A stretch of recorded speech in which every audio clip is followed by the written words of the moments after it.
History Secrets.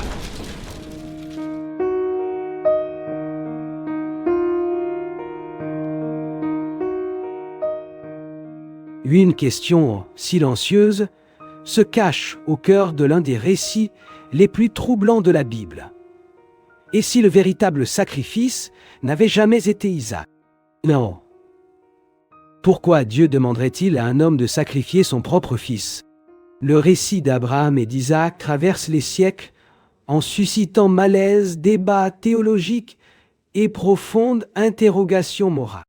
Car quelle que soit l'interprétation religieuse adoptée, le cœur de cette histoire demeure profondément dérangeant.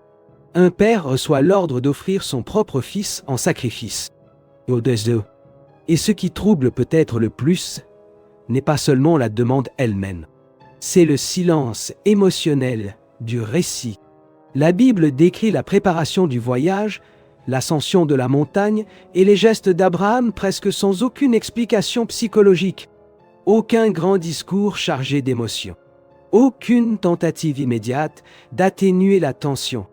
Peut-être parce que toute la force du récit dépend justement de ce silence. Selon le livre de la Genèse, Dieu ordonne à Abraham de conduire Isaac au pays de Morija et de l'offrir en holocauste. Ce détail rend l'histoire encore plus bouleversante, car Isaac n'était pas simplement un fils, il représentait toute la promesse. Pendant des années, Abraham avait attendu sa naissance. Sarah était stérile. La descendance promise semblait impossible. Et pourtant, c'est précisément ce fils, associé à l'alliance divine, qui semblait désormais devoir être rendu à l'autel. Une contradiction déchirante apparaît alors. Pourquoi Dieu détruirait-il ce qu'il avait lui-même promis? Peut-être est-ce là que commence le véritable mystère du récit. Pendant des siècles, beaucoup ont vu dans cet épisode une simple épreuve d'obéissance absolue. Mais d'autres chercheurs y discernent quelque chose de bien plus profond, car le texte ne semble pas seulement parler d'obéissance.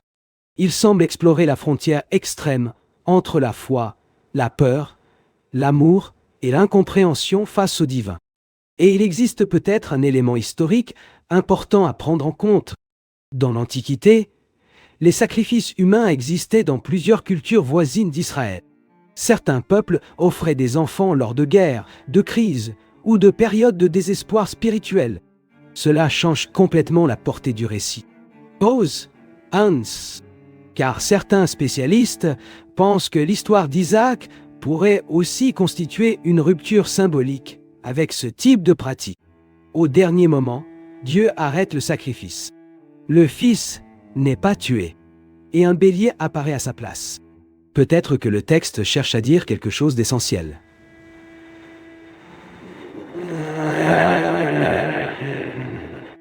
Le Dieu d'Israël ne désire pas les sacrifices humains que réclamaient les dieux des nations voisines. Pourtant, la tension ne disparaît pas totalement, car l'épreuve demeure. Et cela soulève une autre question, encore plus inconfortable. Pourquoi une épreuve aussi extrême était-elle nécessaire? Peut-être parce que cette histoire cherche à explorer quelque chose de profondément humain. Le conflit entre l'amour et l'abandon total à ce qui nous dépasse. Abraham n'était pas seulement éprouvé dans son obéissance. Il était confronté à la possibilité de perdre ce qu'il avait de plus précieux au monde. Et c'est peut-être précisément ce qui rend ce récit si puissant encore aujourd'hui. Il ne parle pas seulement d'une religion ancienne. Il parle de la peur universelle que la foi puisse exiger des pertes impossibles à supporter. Il y a un détail extrêmement troublant dans le récit du sacrifice d'Isaac que beaucoup de personnes ne remarquent qu'en lisant l'histoire lentement et attentivement. Isaac semble ne pas comprendre pleinement ce qui se passe pendant l'ascension de la montagne. Il porte le bois.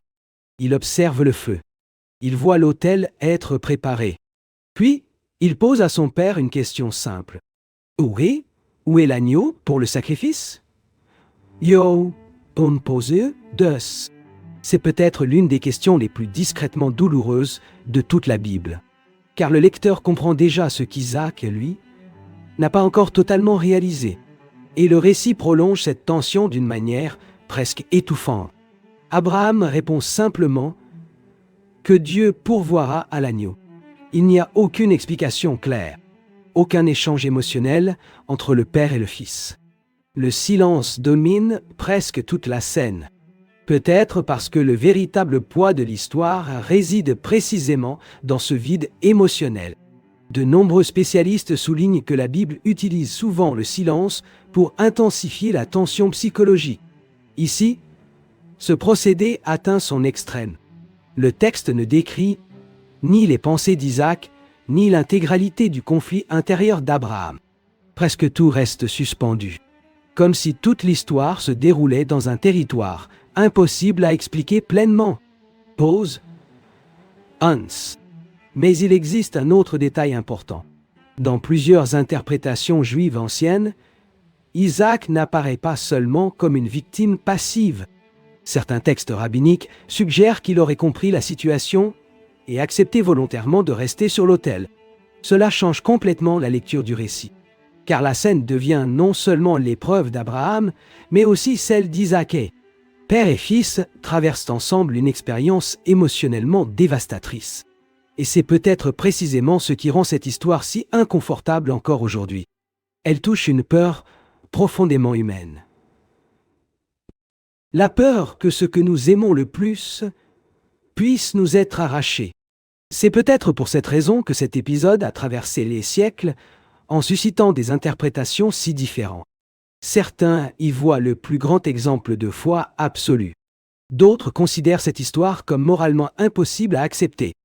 D'autres encore l'interprètent de manière symbolique, comme une représentation du renoncement à l'ego, à l'attachement ou à la dépendance émotionnelle. Et il y a aussi ceux qui y perçoivent quelque chose de plus sombre. La possibilité que le récit mette en garde contre les dangers de l'obéissance aveugle à ce que l'on croit être la volonté de Dieu. Pause 2. Cette interprétation est devenue particulièrement importante dans les débats philosophiques modernes, car la question demeure terriblement actuelle. Existe-t-il une limite morale qui ne devrait jamais être franchie, même au nom de la foi? C'est peut-être précisément pour cela que ce récit reste si vivant. Il n'offre aucune réponse facile. Il oblige à la confrontation. Une confrontation entre l'amour et l'obéissance, entre la foi et la conscience morale, entre la confiance spirituelle et la peur absolue. Et peut-être que le moment le plus important survient précisément à l'instant final, lorsque le sacrifice est interrompu. Pause 1. Car cette seconde change entièrement le sens de l'histoire. Le couteau ne s'abat pas. Le fils ne meurt pas. Et quelque chose semble être révélé dans ce silence. Peut-être que la véritable épreuve n'a jamais été la destruction. Peut-être s'agissait-il de révéler jusqu'où un être humain serait prêt à aller pour ce qu'il croit être Dieu. Et pourtant, le mystère ne s'arrête pas au sommet de la montagne. Car ce qui se produit après l'épreuve pourrait être encore plus révélateur que l'épreuve elle-même.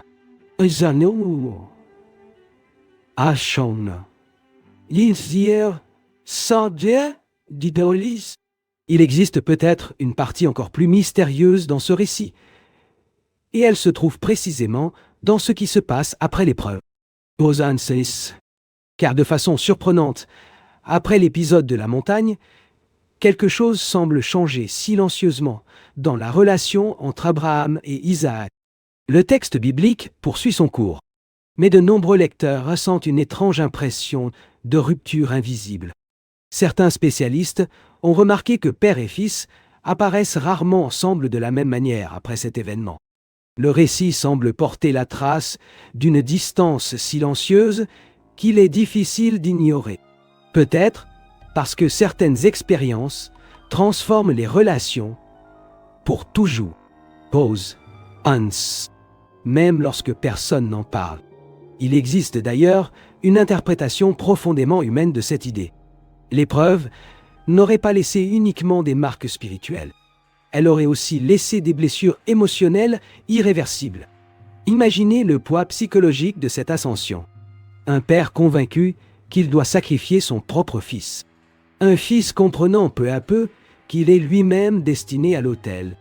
Et tous deux traversant cette expérience dans un silence presque absolu. Peut-être que cette histoire demeure si vivante parce qu'elle touche des peurs universelles qui dépassent largement le cadre religieux. La peur de la perte, la peur d'obéir sans comprendre, la peur de faire confiance à quelque chose qui semble dépasser totalement les limites de la raison humaine. Pause 2. Pendant des siècles, les philosophes ont tenté de comprendre ce récit. Le penseur Søren Kierkegaard, par exemple, voyait dans le sacrifice d'Isaac l'une des expressions les plus profondes du paradoxe de la foi.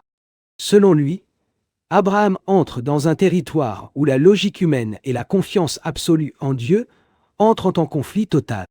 Et c'est peut-être précisément ce qui rend cette histoire si dérangeante. Car elle ne peut pas être résolue facilement. Si Abraham refuse, il désobéit à Dieu. S'il obéit, il semble franchir une limite morale insupportable. Le récit maintient le lecteur au cœur même de cette tension impossible. Nan. Pépose. Hans. Mais il existe un autre aspect encore plus profond. Peut-être que le véritable centre de l'histoire n'est pas seulement Abraham. Peut-être s'agit-il de la transformation de l'idée même de Dieu dans la tradition biblique. Comme nous l'avons évoqué, plusieurs peuples anciens pratiquaient les sacrifices humains dans certains contextes religieux. Dans certaines cultures, offrir son enfant le plus précieux au Dieu était considéré comme la preuve suprême de dévotion. Mais ici, quelque chose de radicalement différent se produit. Au moment décisif, le sacrifice est interrompu. Cela peut représenter une rupture profonde. Avec les religions anciennes, fondées sur la mort rituelle des enfants, peut-être que le récit affirme silencieusement ceci. Le véritable Dieu ne désire pas le sang humain sur l'autel. Et cette idée change complètement la lecture de l'épisode, car l'histoire devient non seulement une épreuve personnelle, mais aussi une rupture civilisationnelle dans l'imaginaire religieux de l'Antiquité. Pourtant, le malaise demeure, parce que l'épreuve a bien eu lieu. La peur était réelle. L'ascension de la montagne était réelle. Et le traumatisme émotionnel de cette expérience l'était aussi. C'est peut-être précisément pour cela que ce récit ne perd jamais sa puissance. Il n'offre aucun réconfort facile. Il oblige le lecteur à faire face à l'une des questions les plus difficiles de la spiritualité humaine. Jusqu'où quelqu'un serait-il prêt à aller pour ce qu'il croit être une vérité absolue? Mais si le véritable sacrifice n'était ni le Père ni le Fils, alors qu'est-ce qui a réellement été abandonné sur cette montagne? Il existe encore une possibilité plus profonde, plus symbolique, cachée au cœur de l'histoire d'Isaac. Peut-être que le véritable sacrifice de cette montagne n'a jamais été le Fils. Peut-être était-ce l'image que possédait Abraham de Dieu. Jusqu'à ce moment-là, Abraham venait d'un monde religieux ancien, où les divinités étaient souvent associées à la peur, aux exigences extrêmes et aux sacrifices sanglants. Dans plusieurs cultures voisines, offrir ce que l'on avait de plus précieux aux dieux était considéré comme la preuve ultime de fidélité. Peut-être qu'Abraham portait encore une partie de cette vision en lui, Hans. Et peut-être que la montagne de Morija avait précisément pour but de détruire cette compréhension. Car au moment décisif, quelque chose d'inattendu se produit. Dieu arrête le sacrifice. Le couteau s'immobilise.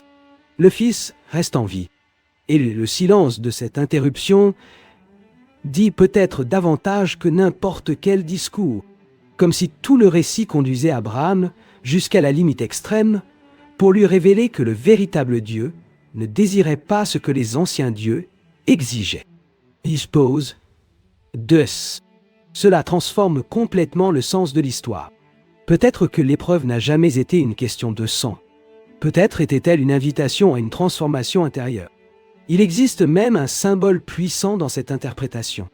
Isaac représentait exactement ce qu'Abraham aimait le plus, ce qu'il craignait le plus de perdre, et ce qu'il associait à son avenir.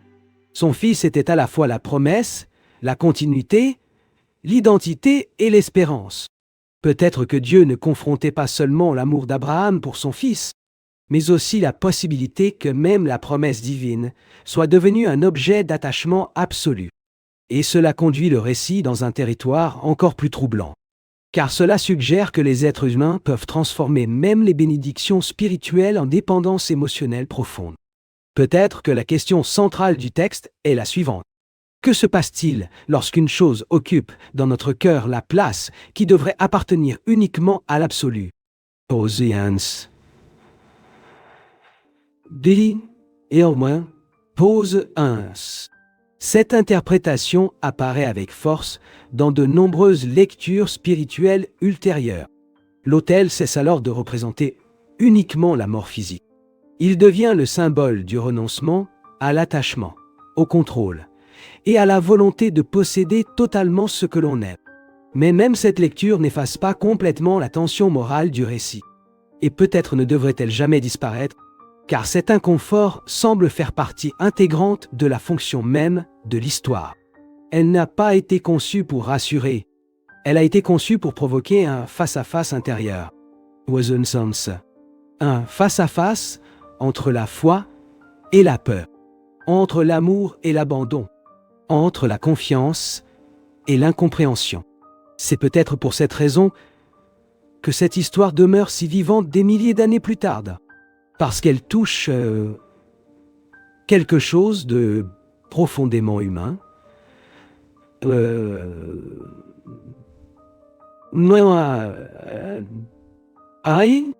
La terreur de perdre ce qui donne un sens à notre existence. Au fond, presque chaque être humain possède son propre Yogé Isaac Dieu, quelque chose de trop précieux, quelque chose dont la perte semblerait détruire entièrement son identité. Et c'est peut-être ce qui fait de Morija l'une des montagnes les plus symboliques de toute l'histoire spirituelle de l'humanité. Et non pas seulement parce qu'un sacrifice a failli avoir lieu, mais parce qu'un affrontement profond semble s'y être produit entre une ancienne peur religieuse et une nouvelle compréhension de Dieu. Et pourtant, même après des millénaires de réflexion, la montagne de Morija refuse toujours de livrer son dernier secret. C'est peut-être précisément pour cette raison que l'histoire du sacrifice d'Isaac n'a jamais trouvé une interprétation unique et définitive. Elle demeure ouverte, inquiétante, troublante, comme si chaque génération était obligée de gravir à nouveau cette montagne pour tenter de comprendre ce qui s'y est réellement joué. Certains y voient le plus grand exemple de foi jamais raconté. D'autres considèrent ce récit comme impossible à concilier avec la morale. D'autres encore y voient une dénonciation symbolique des anciens sacrifices humains. Et il y a ceux qui interprètent Morija comme la représentation du conflit éternel entre la confiance spirituelle et la conscience humaine. Peut-être que toutes ces lectures sont vraies à la fois. Car la force de cette histoire semble justement naître du fait qu'elle refuse de se laisser enfermer dans une seule explication. Le lecteur demeure suspendu dans la tension. Et peut-être que cette tension révèle quelque chose de profond sur l'expérience religieuse elle-même. Cette tentative incessante de réconcilier l'amour, la peur, l'abandon, la morale et le mystère face à ce qui dépasse totalement notre compréhension. Abraham redescend de la montagne vivant. Isaac aussi. Mais peut-être qu'aucun des deux n'est revenu exactement le même.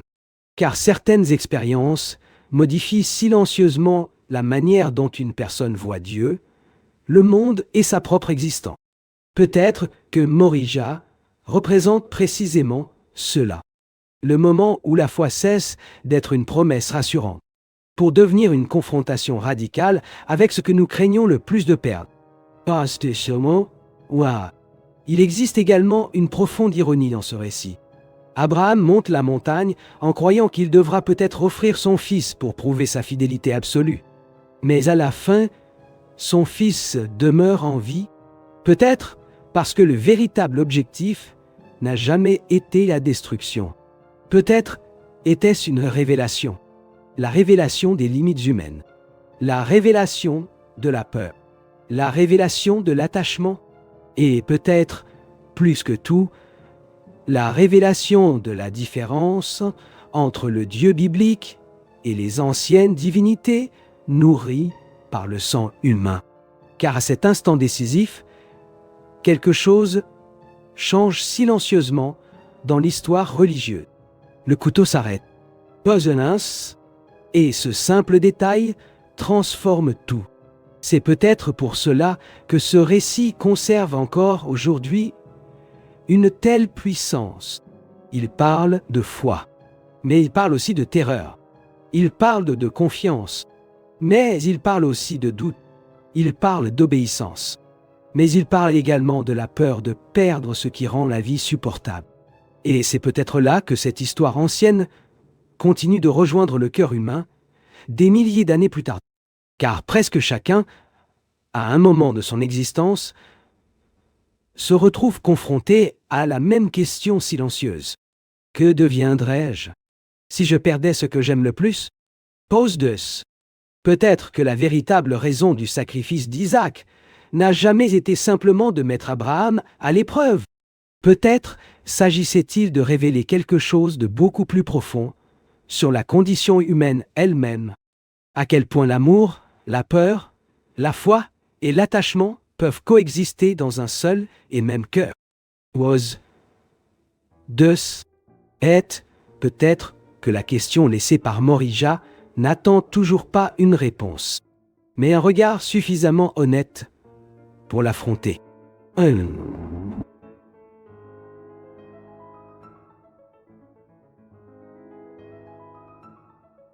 L'histoire de l'humanité est un voyage, rempli de découvertes, d'énigmes et de mystères. Certains ont été compris, d'autres défient encore notre compréhension. Et c'est précisément dans ces mystères que nous trouvons les questions les plus fascinantes. Vous êtes sur History Secret.